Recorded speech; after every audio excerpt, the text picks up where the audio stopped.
So good afternoon, everyone. My name is Joy Weekends, and I am the clinical director for the Student Wellness Center. I also oversee the food pantry here at Essex County College. We want to invite you and thank you for coming out to our event for End Hunger and Homelessness. And we're going to have this event moderated by our student body. So Ms. Dee Tan will be the moderator for panel 1, and Mr. Yusuf White, he will be the moderator for panel 2.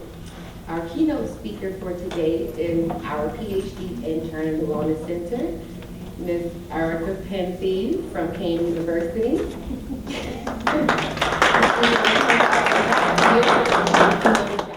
Good afternoon, everyone. Good afternoon.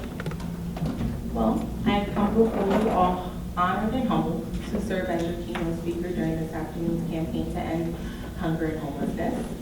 When I was offered this amazing opportunity to be your keynote speaker, I understood the responsibility, the reality, and the brevity that I had in illustrating how hunger and homelessness is a quiet, insidious epidemic that affects millions of students across our college campuses every year.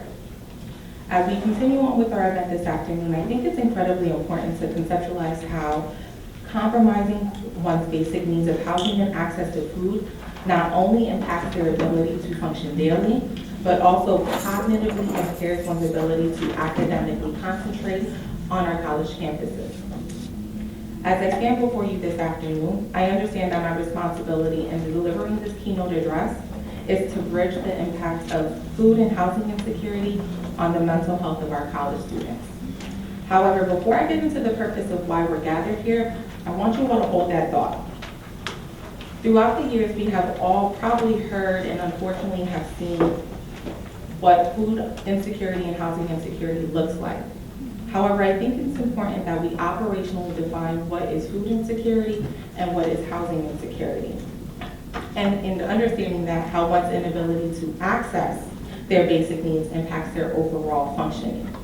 So when we talk about food insecurity, we have to understand that it's a lack of available financial resources and consistent access to enough food for an active and healthy life. Whereas for housing insecurity, right, the lack of security that results in high housing costs, poor housing quality, unstable neighborhoods, overcrowding, and/or homelessness. I think that operationally defining these terms allows us to visualize the entire scope of these issues and how broadly it impacts us all. My goal in delivering this address is to highlight and stress the intersectionality of food and housing insecurity and mental health. However, before I do that, for our current students in the room and for anyone who's slightly removed from the student life, I want you all to envision yourself when you were a first-year college student in your first semester. And as I see some smiles and some hesitancy as we remember these memories, picture that young student who was looking forward to walking on campus for the very first time. Maybe thought about what your major would be, what extracurricular activities you were going to be involved in, and how early or late your classes were going to be, depending if you were a morning person or a night owl. Now, we can take it a step further and highlight the panic that we probably felt, and now being faced with learning how to manage our time, scheduling study sessions when we would do our homework and complete assignments, and prepare for upcoming exams. Now, I wish that I could say that I'm very far removed from these experiences, but being that I'm a career student at this point, I feel the experiences today. Now, we long forget how exam weeks were brutal and late night writing papers were exhausting. We miraculously found a way to succeed in spite of the stressful time we experienced in college. Now, with these profound memories, imagine if you were writing that term paper or studying for that midterm exam if you were out of groceries. Or if you were reading that assignment that was due as you couch surfed from friend to friend. Unfortunately, that's the reality for far too many college students.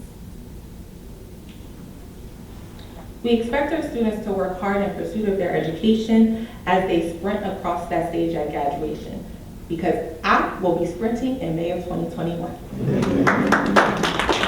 But how can we expect them to achieve their full potential if they're struggling with paying their rent, their grocery bills, and we haven't even touched their tuition bills yet? The commonly held picture of the college student who is fresh out of high school, financially dependent, and eating in the dining hall is no longer the norm. Today, our students come from increasingly diverse socioeconomic backgrounds, and unfortunately, our students feel an overwhelming sense of insecurity of where they're going to spend the night or where they will be finding their next meals, all of which have a huge psychological and academic impact on their college performances. Now, and going back to my earlier point of what my responsibility is in intercepting food insecurity, housing insecurity, and mental health, I thought about the common thread that connects all of these issues together. And after some careful thought, I was able to identify that these issues are all indiscriminate. None of these issues discriminate and/or are biased against one's racial and ethnic background, socioeconomic status, sexual orientation, gender, and political affiliations. When looking at this systemic problem, we can only probably highlight the ballooning college costs, inadequate aid packages, and the growing enrollment among low-income students as factors to this epidemic. However, college hunger and homelessness is not a new issue, and unfortunately, it appears to be getting worse. The means that thousands of students classified as having low food security aren't merely avoiding the dining hall or saving lunch money for what I like to call adult juice. They're skipping meals or eating smaller meals because they don't have enough money for food. I recently read a study that highlighted how 46% of community college students and 36% of university students from four-year institutions struggle to pay for housing and utilities. In the past year, 12% of community college students have slept in shelters or in places not intended as housing or didn't know from one day to the next where they would be sleeping. So although 12% may sound like a small number to most of us, when we contextualize when looking at Essex County Community College of a population of 8,000 students and looking at 12% of that to be about 960 students, that means we have 960 students on this campus that sleep in shelters. Now, without a doubt, the multitude of factors underlying campus hunger and housing issues are complex and are indicative to one's quality of life. In each of our respective roles, we have seen how food and housing insecurity is strongly related to depression, anxiety, eating disorders, suicidal ideation, and other mental health issues. Lacking basic needs can have cascading effects on health and wellness, which can lead to constant worrying, difficulty prioritizing expenses, and physical stressors that can be overwhelming for students. This stress is linked to mental health issues that can seriously impair their success and quality of life. Students with food or housing insecurity are more likely to experience mental health issues and physical health concerns, including obesity and risk of heart disease. In the short term, food and housing insecurity can create a cognitive and physical burden that interferes with the student's ability to learn. Students experiencing food insecurity in particular are less likely to feel engaged or valued by faculty and staff and feel less confident and in control of their studies. Consequences of these insecurities include not performing well as they could have, not buying required textbooks, or missing classes or study sessions. Several studies of community college specifically have found a strong relationship between food insecurity and lower grade point averages. Now, students who cannot meet their basic needs, especially low-income students, often cope with these issues by dropping classes, working more hours at work, or skipping semesters, all of which impedes their ability of disengaging, dropping out, and/or transferring out of these community colleges to four-year institutions. Now, I'm nowhere near an expert on this epidemic, and I will shortly be relinquishing my time to our phenomenal panelists. However, I've been very forthcoming of what my charge is in illustrating the intersectionality of food insecurity and housing insecurity on mental health experienced by our students on college campuses. And some of you may be ruminating on what your charge is. Well, you're in luck. After hearing from our panel, your charge is then to be change agents and advocates in cultivating supportive programs and broaching conversations that look to address these concerns. I hope that in highlighting how indiscriminate this epidemic is, I can only hope that you are motivated to become change agents and advocates in joining our efforts in combating hunger and homelessness. This conversation is not a debate about luxury. It's about consistent access to food and shelter as a basic need. And when one's ability and basic needs are compromised, it then in turn compromises their mental health and their quality of life. Now, as I relinquish my time and we transition into our panel discussions with our phenomenal line of experts, I urge you all to think about what your role is going to be as change agents and advocates. I thank you again for this opportunity to stand before you all and know that you will gain such great insight and awareness. You are in for an amazing afternoon, and I hope you all enjoy yourself. Thank you.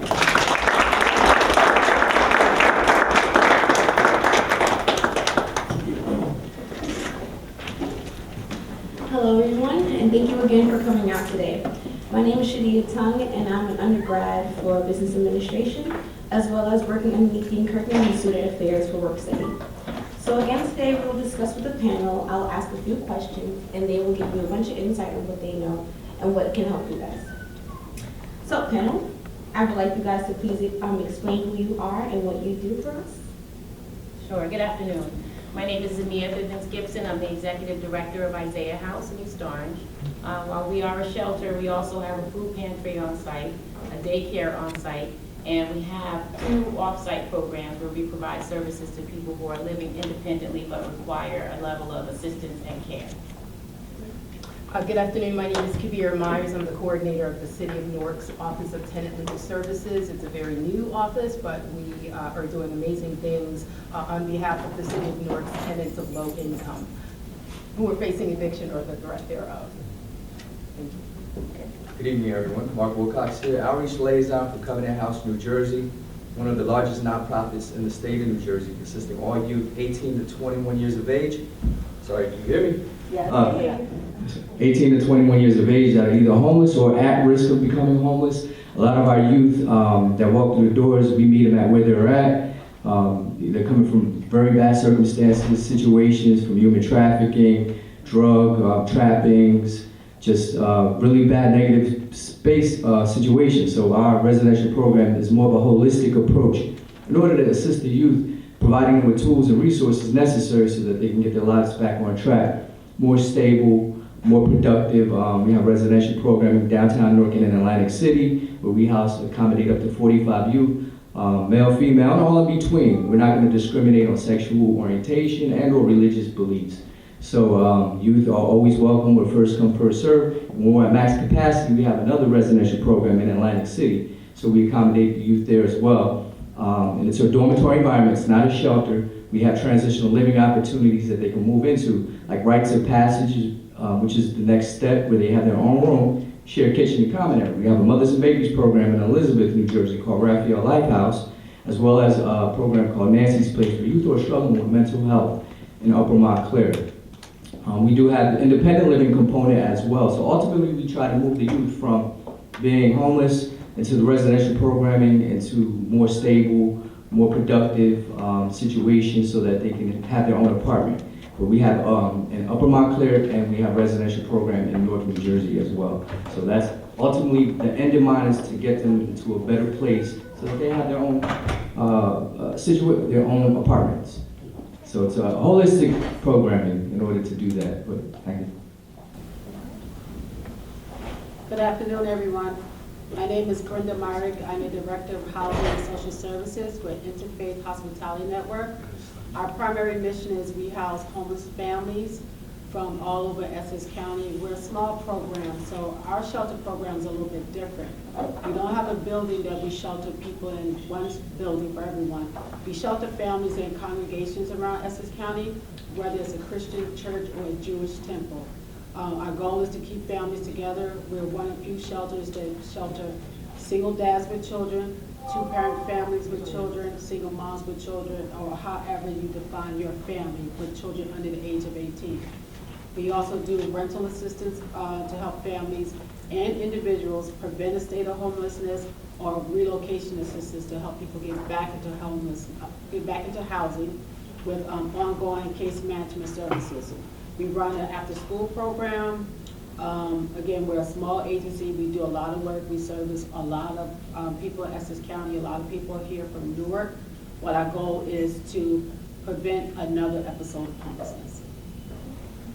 Thank you so much for that. I don't know about you guys, but that took some notes. Okay, so we just have a few questions that we're going to start asking, and then of course they're going to fill us in on what they know. So panelists, how is the increasing loss of affordable housing affecting homelessness?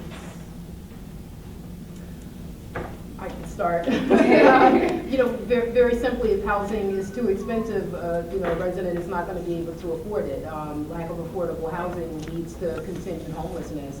I think that there's a number of solutions to that, one of which is ensuring that rent stabilization is codified. I believe that every town, you know, I believe every state in the country should have some sort of rent stabilization or rent control law on its books. And right now in the state of New Jersey, not every municipality has a rent control law. Fortunately, the city of Newark has a very strong rent control law, which keeps rent stable, keeps them low, keeps housing, rental housing affordable. From my perspective, from what we see, because we have the people in our shelter and the goal is to transition out of the shelter, not having the affordable housing requires them to stay longer in the shelter. And what that does is it almost creates a daily routine of having to be in this type of space, not having to pay for bills because you don't pay when you live there. That becomes a mindset over time. So you have to constantly be encouraging people to get out there, look for opportunities, and as much as they continue to look, if there's nothing there, it's much more difficult. And what it also does is it causes a trickle-down effect, because as long as they're staying in place in a bed, it prevents another family who may be in need from being able to come in because they stay longer when there are not opportunities out there for them to have placement. The lack of affordable housing has definitely increased homelessness in Essex County. I work in Montclair, and we don't have rent control. So, a primary example, one of the clients that I'm working with a couple of years ago, a new owner came in for her building. Her rent went from $1,000 to $1,800. The only remedy that she had was to go before a body of people in Montclair to work out a plan, but the plan was still to get her out of the unit so the landlord can rent for the fair market rent. So it is an unjust process, but we were able to help the family relocate into housing. But unfortunately, she's facing the same situation where someone bought the building that she's currently living in, and it would like to increase the rent from $1,350 to $1,750. Montclair, you should talk. We should talk. So I know East Orange is big with the rent control, but Montclair is not. And one of the things with the lack of affordable housing, for families, especially large families, there's no place for them to go. I live in Orange, and even if you're near a train station, the rents are going up. If anybody's familiar with Orange, they did some new housing a few years ago. A two-bedroom costs $2,400. And our families who come into our shelter, even though we have the rental assistance to get them back into housing, the availability is lower because the landlords are putting so much on the potential tenant. They want them to either make have income 30% higher than the rent. They're now paying all the utilities. They are questioning whether unemployment is really a viable income to get someone in there. So it's really a struggle. So if we don't have the affordable housing and the policies to secure people, the rate of homelessness is going to continue. And the past evictions as well. Yeah. That's going to definitely eliminate them from moving on. And simply put, if you can't afford the rent, then, you know, a lot of our youth are becoming displaced because of that. The families are strained financially, economically, they just don't have the income to afford it. So we've seen an incident, a higher rate of incidences where youth are becoming marginalized and falling through the cracks and not able to find a place to go. So our residential program can accommodate 45 youth, and we're usually maxed out, especially in the wintertime where it's colder. Youth have nowhere else to go, and ideally, Covenant House is a place for youth to thrive in, youth to really, we nurture them in the sense of being able to, so they can become strong, their strongest version. So, yeah, a lot of youth are just becoming displaced, so it's important. Thank you for that, panel. Another question, what age group of people are experiencing homelessness in Newark? You know, what a lot of people are not really aware of, because every group experiences homelessness. The elders are really having it bad. Those senior citizens' homes, first of all, there's far fewer available than there are of the other types of shelters. And if you don't have a senior home available, shelters don't always accommodate the needs of an elderly person, whether they have a disability or they just can't walk very far. You need something that's going to really be able to accommodate that. And so when they get into these senior homes, they're there until they pass away. Right. So the waiting lists are so extreme that elderly people are now on the streets. That's right. Just last year, I found a woman on the streets in Newark on the bench and struck up a relationship with her. She actually ended up being a soror. And so I took care of her. We put her in the hotel right there at the Robert Tree. We paid for her to stay there for a week, but she ended up passing away after a week or two because she had been outside in the elements for such a long time. So while it's an issue for everyone, it's much more difficult for people because there's really no income. They don't really have much of an income to cover costs if they're not able to get into a senior facility. And I don't know if you know about some of the costs of senior facilities outside of maybe an urban area. It's expensive. Yes. It's really expensive. You know, some of these places can be more than what a mortgage would cost for the average person. And because they don't have earning potential and can't make any additional money, they're limited by whatever it is that they can get as income, and those places aren't always conducive for someone who is elderly. I agree with the sister 100%. I mean, I don't think that homelessness discriminates against the age. I think that all people, no matter what age, experience homelessness. My office doesn't keep track of homelessness statistics, but we do keep track of folks who are facing eviction and the potential of homelessness. And I would have to say that of the approximate 200 applications my office has seen since its inception, more than 50% of those applications pertain to eviction actions based upon non-payment of rent. And of the percentage of applicants that we see, I would say the average, or the majority age group is between 31 to 43, perhaps, but I wouldn't etch that in stone because we're still a new office, so everything is, you know, there's potential for change. But that has been the trend for the past 5 months, and again, it goes back to the lack of affordable housing. You know, and it's very disturbing when I hear about elderly people who are homeless. They paid their dues. At the very least, they deserve, you know, the respect. You know, for the fact that they've paid their dues, they've lived their lives, they've paid their taxes, contributed to society, and there's a lack of respect, I think, for the elderly. So it's about changing worldview. If we're talking about solutions, I think that that's another solution that we can put on the table, changing people's worldview. Yeah, I think that there's no, homelessness has no face. You know, it comes in all different sizes, shapes, colors, creeds. So with that said, like people who are out, especially for our youth, the homelessness is, you know, the youth are very well dressed. They're a lot of times they're dressed way better than what I'm wearing right now. So you can never tell that for youth homelessness, that person, that individual is actually displaced, that has nowhere to go.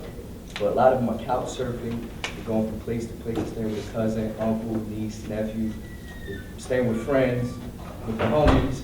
So they're out there in our communities, and it's a survival method. A lot of them are selling, they're not selling drugs or anything like that. They're just out there in the streets, and they wind up losing weight, and they wind up getting themselves into predicaments and circumstances that aren't necessarily a good things. So.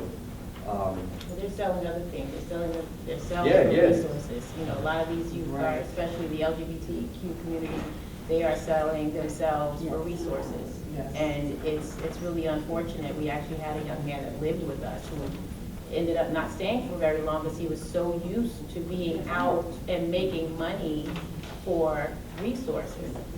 And that's an unfortunate thing, but it's happening with, and it's not just the youth. I mean, we have some women that are doing it as well, and I'm sure some men, but that's a very big thing that they're doing, and we need to be able to find some place to stay, even if for a brief period of time. Yeah. It's a survival tactic. So a lot of people are exposing themselves through human trafficking, sex trafficking, working to just pay some type of form of rent to whomever they're staying with.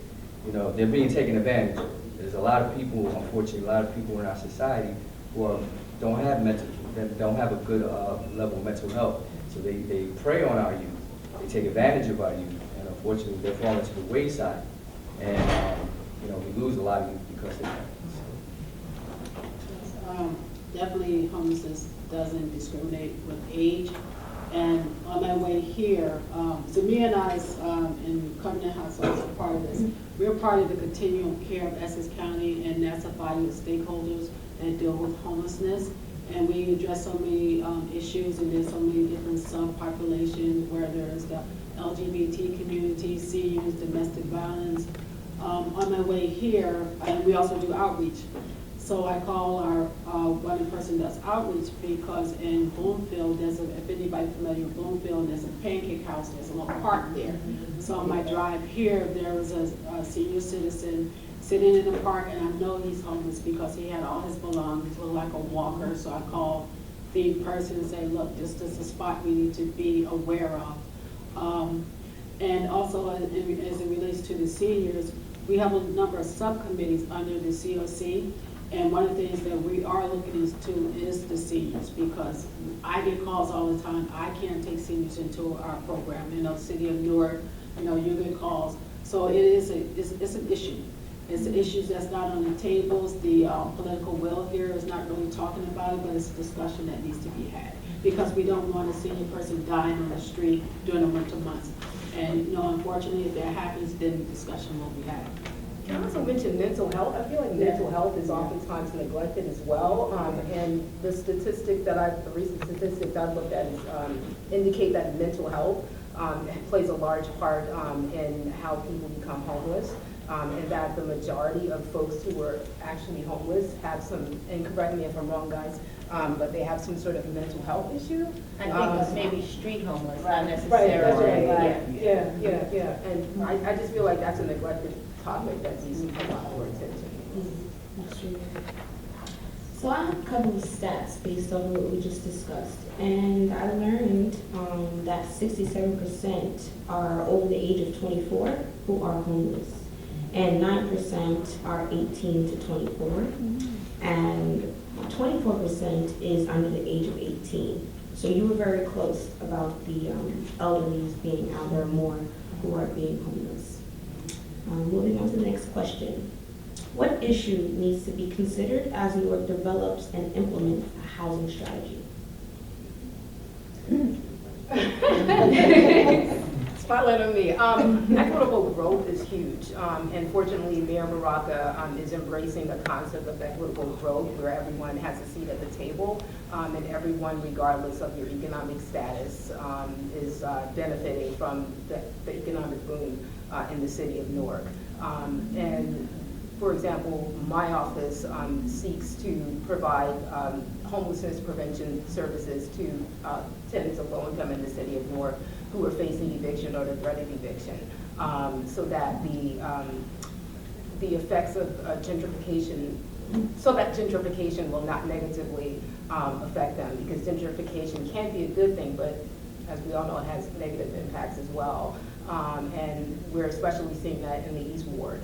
And I think that a lot of it has to do with East Ward being so close to Penn Station and Manhattan, and we've got a lot of New York City expats coming to the East Ward of New York. And I think that landlords are capitalizing on that reality. And so they're charging astronomical rents. I mean, you're talking about 1,800. I've seen 2,800. My officer lives One in bedroom. East Orange, and her rent is $3,200 in East Orange. I mean, that's more than a But she's from mortgage. New York, so for her, it's cheap. Yeah, it's nothing, you know, but the reality is we have a lot of folks who have been here for years, who live in rent-stabilized apartments, and when they're starting to see, you know, rents like that amount, 3,200 and, you know, and of such, it makes it, you know, very difficult for them to move throughout the city of Newark. You know, and again, because the city has a strong rent control ordinance, a lot of apartments are, you know, rent stabilized, and tenants are able to continue to pay their rent, but a lot of landlords ignore that. And that's where my office comes into play. We snatch them up and we put them in their place, so to speak. You know, landlords who are violating the law. But we need a lot more advocacy. We need a lot more of that. We need a lot more people paying attention, because the laws do exist, but and, you know, existence is one thing, enforcement is another, compliance is another thing. I can stop here. City of Newark is her special. Okay, so where can young adults go to seek shelter if they have no place to stay? Well, for one, if everybody's not familiar with 211, become familiar with it, because it is like 411 for social services. It is literally, you call and you indicate what your issue is, and based on the area that you're in or want to be in and what your issues are, they can provide you with the names of places that can give you services based on your needs in your area. And they can even send it straight to your cell phone, so you don't have to have a pen and paper. Let me just put that out there. United Way has created this 211 thing.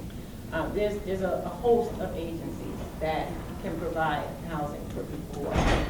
The issue becomes is that certain agencies can only provide housing to certain populations.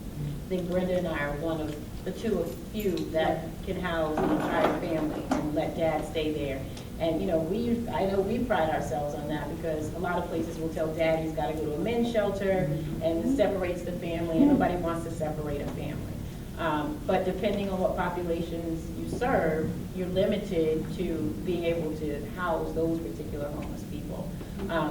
What's happening right now, though, is that a lot of people are influxing from New York, because they are kind of shipping their homeless out, and they're paying for them to live here for a year. Yep. And so we're all trying to brace ourselves and prepare for that first year to be up, because the likelihood is that we're going to be seeing a lot of these people once they can no longer pay their rent in our particular shelters. But what Brenda talked about earlier, the COC, which is a coordinated group of people who participate in the CEAS meetings, all of the agencies that provide social services, shelter, and all the other resources attend those meetings. And we create these lists of where the availability is, and we provide it, and it goes on the city's websites. There's different ways that they can, you know, find them. But I said 211 because it's the one place that's like a one-stop for being able to get that information. And also 31 Forward Street, that's another adult populated shelter.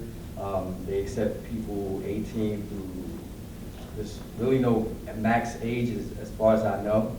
But again, 31 Forward Street is one of the main ones, right downtown Newark, that they'll be able to help people out who are homeless to find themselves displaced, and or Code Blue.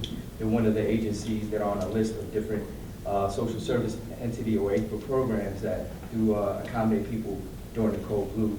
When, Probably have to tell people what Code Blue is. Code Blue? Everybody doesn't know what Code Blue is. Oh, Code Blue is more like it's emergency service. So when the temps drop down at a certain rate, I think it's 30 below, then they'll open the doors. So they have designated facilities that are going to accept people. Just, you know, if you need warmth, need a place to go shelter, you'd be able to go right into that particular location. So, and then like our residential program, again, it's age-based, so there's going to be definite restrictions, age restrictions when it comes to certain shelters, 18 to 21. So technically, you're still an adult, you know. You're still at that point in your life, and you know, again, we help the youth who are 18 to 21. They age out when they turn 22. So that's just one of the avenues and outlets that you can go to, or you can call upon. And I have cards and I have flyers. So at the end of the presentation, anyone that's interested in gathering gathering want to network, collaborate, because we're stronger together, you know, as a supportive group. So I'm here. Great. Yeah. Didn't you say today they were extending to age 24? Yes. So it's not 22 anymore, right? They can be there 24? So it's 18 to 21. They age out when they turn 22. At the main residential site programming, at the north side, it's 21. Know what you're saying, but what was said to us earlier. Oh, One of the things I want to say when it comes to family homelessness, if the family has no place to go, DCP&P, for those who don't know, is the Department of Children Protection and Permanency, Child Welfare, they will remove the children from the household. Our families, our parents are under so much stress. We get called from DCP to see if we have placement. If we have space, we will take the families in. So when we talk about the ages, to me, the most vulnerable population are the children and the seniors. Because with the children, they have no control of the situation, and the moms and dads are trying their best, but if there's no roof over their heads, DCP&P look at what's the best interest for the children. And we do have families that are calling DCP&P in order to get the assistance, but here in Essex County, there's not enough family beds. There's a system called Homeless Management Information System, which was developed by HUD. So when we have families that come into our program, we have to put this information into the system. So any agency can go on to see if there's any available beds. And when I get a call for a shelter for a family, that's one of the things that I do. And I look and I have to say that there's no beds. You know, I said you can call the agencies, but according to the system, you know, it's pretty much full. Families are sleeping in their cars.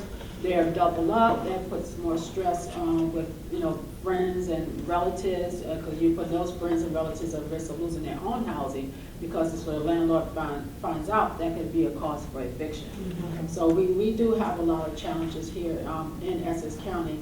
One of the things that happen every year is the point in time count. It's a mandated count by HUD. It's a nationwide count. And we always do one in New Jersey the last Wednesday, well, this week is, last year it was a 7-day count. Right. So we count all the homeless in the state of New Jersey. And Essex County for the last 4 years has been at the top. Last year, the count was around 8,800. Essex County had over 2,200. And those are only people that we can count by counting the people that's in the shelter programs, do a street outreach, transitional housing. So we're not counting the people that are double up in homeless. We need a lot of volunteers. So I guess I'm gonna make a pitch there. We need a lot of volunteers to count, to participate in the 2020 count, which will happen at the end of January in 2020. Because when I first got involved in doing a point in time count, I was in Union County. And I never forget, when we finished, it was 1 o'clock in the morning, I was helping the Y out. And the last group of people that came into for shelter was like 18, 19-year-old, they were young men, because one reminded me of my nephew. It was 10 degrees that night. And I had to drive from Union County to Essex County, and I just prayed to get me home safely. But it is a tough situation trying to count the homeless, because you know, you have people sleeping in hallways, behind garbage bins. So one pitch that I'm going to make for Essex County College, if we can get some volunteers to help us count the counts in 2020, we can really define what the numbers are. Because 8,800 is really low. 2,200 in Essex County is low, because we know there's a lot of street homeless that have not been counted. And as you said, some of those who may look the part, like they're not homeless, but that's a whole county, so. Next question, how can we increase availability or access housing for people with mental and physical disabilities? I'm going to defer to these folks up here, as well as the Department of Health and Community Wellness, I think. Yes. Right, so. Well, we have a component on site, our staff, program staff, who are behavioral health clinical specialists. So they'll be able to assist that youth with, they come in, I mean, most of our youth who walk through the doors come in with PSTD, or they may have some type of a mental health, schizophrenia, bipolar, just different levels of that, ADHD. So a youth who is struggling, who has a really difficult time with socialization and being able to be just focused. There's a program called Nancy's Place in Upper Montclair where they'll be able to provide more personalized care, more focused care for that youth.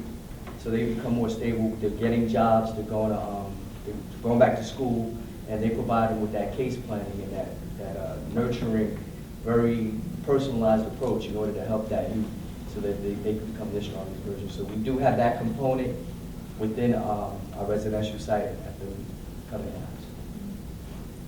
I want to say more government funds to help develop housing for that population. And also with the private developers, some of them come in different areas and they get tax credit. So we need for them to allot some units for affordable housing for all populations. So that would be my pitch. But we need the political will on all levels to really look at the state of homelessness. What does it mean? Homeless population should not be invisible. And that's what I feel sometimes, that we can sit here and talk about it, you can come here to hear us talk, but then you have that group of people that can sign that paper and get money in that they know there's an issue, but the issue is still invisible. What makes me nervous is that sometimes they feel like if it doesn't affect them, it's not a problem. Right. So that's another thing that kind of also worries me about those guys who have the big dollar signs in front of their faces. But we have a question? Yes, we were trying to help a student recently that didn't have an intellectual disability, but was actually an amputee. And he was a wheelchair user, and he was about to be homeless. He was getting released from a reentry program in a halfway house. And what we found is that the majority of shelters are not wheelchair accessible.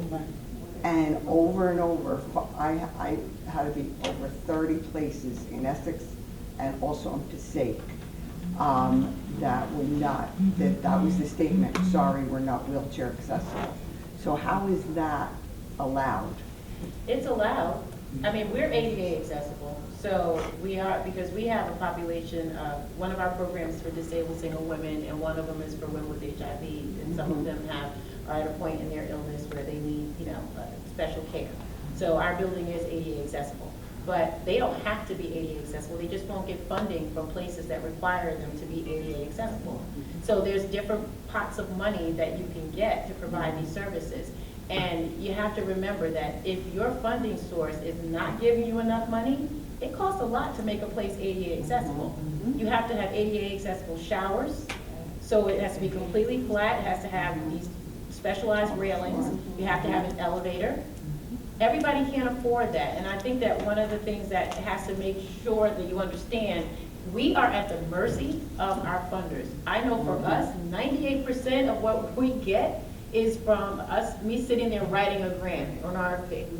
It is not, we don't get these foundation funds where, we can just spend it however we want. Everything is designated. And when they designate the money, there's no designation in there for capital improvements. I mean, you can get a capital improvement grant that is very specialized through DCA. There's a lot of acronyms that we use, so yeah. So DCA does provide that, but a lot of times what people are looking at is just fixing what's already been broken, because a lot of us have had these locations for all of these years, and you have to repair those things, and so it can happen. It definitely can happen. It just would mean that they don't serve that particular population. It's unfortunate because even if, Like, for instance, we are ADA accessible, we don't take single males.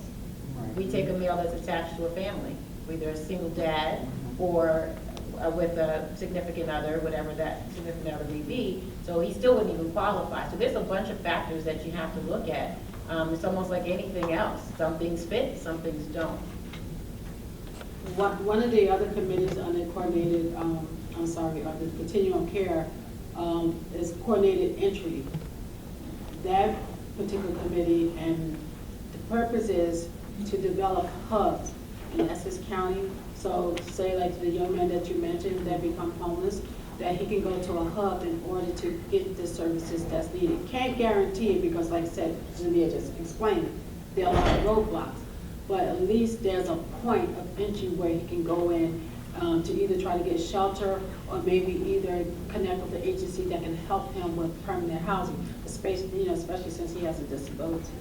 But there's a pilot program going on now at 50 South Clinton. I guess somewhere in 2020 it'll be full running because I think the city of Newark is going to have a hub. I'm going to put you out there. But there's a couple of, the Salvation Army in Montclair is going to be a hub. So we're trying to put all that together. It's a lot of work. It's a lot of red tape that we have to go around. We have to put policies into place. But once we get coordinated entry up and running, it will serve everybody. Because the population that you mentioned is the disabled population. And the disabled population is also sleeping on the street.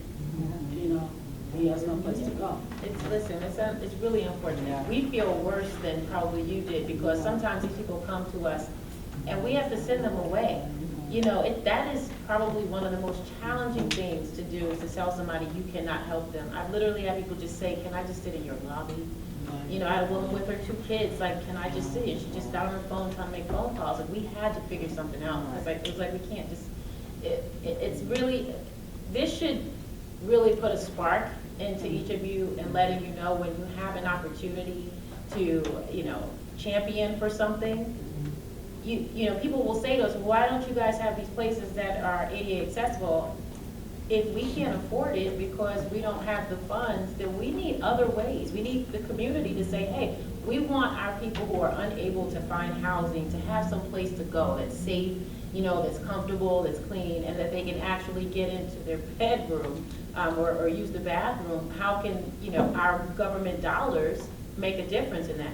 But believe it or not, anytime that there's any type of political hearing or something, it's not the community that goes to speak on behalf of the shelters, it's us. But we do this every day. This is what we do. We hear nothing from the community members that actually step up and say, hey, this is a problem, this is an issue. And we don't necessarily blame the community. Most of the time it's because you don't know. But once you know better, you gotta do better. So jumping off of that, how can community members contribute in a meaningful way to current efforts to end homelessness? There's so many. Start listing it. Well, one of them is that for us, 2 years ago, we thought we were gonna have to close our doors, but I wasn't gonna let that happen. It was just a lot of things we had to change, and one of those things was getting more community involvement. And that is, we have all these bills. Facility costs are one of our biggest expenses. The shelter, 24 hours a day, 365 days a year, the lights are on. The electricity is running, the heat is going. There's always stuff we need. We have to have security all the time. So we spend all this money that we started saying, why don't we ask the community to donate a service or to donate a thing that we pay for that will reduce our costs. And people love doing that. We were buying sheets. Everybody who comes in gets a new set of sheets, new pillow. We just started asking people, hey, can you do a drive and get a whole bunch of twin sheets and pillows? Do you have one group that'll do that?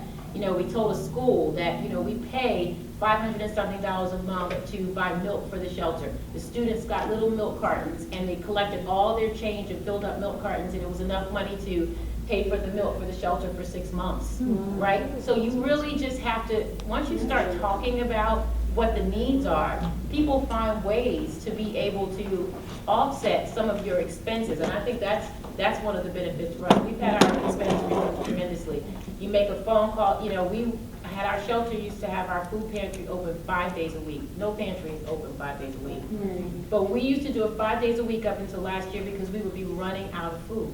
So we're open 4 days a week, which is still a lot, But one day I just started looking at a list that we have of people who just randomly drop off food, just giving us food. And I started emailing, calling those people, say, hey, our pantry ran out of food, would you help? They were like, oh, I'm glad you called. People started going on ShopRite online and having stuff delivered to us, Fresh Direct, you know, sending us gift cards to grocery stores. And I said, oh my God, we should have been doing this long ago. You know, and then there are people who want to come and give workshops. The more workshops that you can offer to your clients, I can write that into one of my grants. And the funders are saying, hey, they're offering all these wraparound services, let's give them some more money. You know, so the people from the community who are offering these services to our clients, that's a way to help us. I mean, you have to get really creative with it, but once, I tell you, once the community is aware of it, there's so many things that they can do. Food drives, bedding drives, film drives, toiletry drives, volunteering your time. If you have regular volunteers, that might be a position you don't have to pay for. Someone to come in the kitchen and actually cook the meals, or depending on if your agency allows that. But those are the ways for us that we've found that the community can be a resource. Yeah, I agree with all of that. Absolutely. I also am a big advocate of lobbying our elected officials. I think that just like voting, it's a civic responsibility. And I've been an activist all my life. I will continue to be an activist, and I believe in agitating. You know, if we sit back and, you know, let the people who we pay, whose salaries are paid with our tax dollars, do whatever they want, that's our tax dollars going in the garbage. They are living off of our money. We have put them into office. We pay for them. So it is their obligation to answer to our demands and our needs. Show up at public hearings, show up at your local council meetings, show up at your freeholder meetings at the county level, show up at, you know, go to Trenton, lobby your elected officials, your state level, and your federal level elected officials. Make telephone calls, annoy them. Join a like-minded organization so that you can collectively lobby, you know, which is basically, you know, working to influence your, you know, people or anyone, you know, whether it be an elected official or not, to do something, to take up an issue that you believe in and engage in some sort of conduct. So I'm a big, you know, advocate of that. So, you know, instead of just talking, you know, about what the problem is, you know, and how this politician, that politician should do something, actually tell them, tell them, you are paid with my money. So I want my money to be properly spent. I think that it's our duty to do that. And one thing I want to say, I don't know if there are any landlords in the room, but I know I'm being broadcast here. So to the landlords, be fair to your tenants.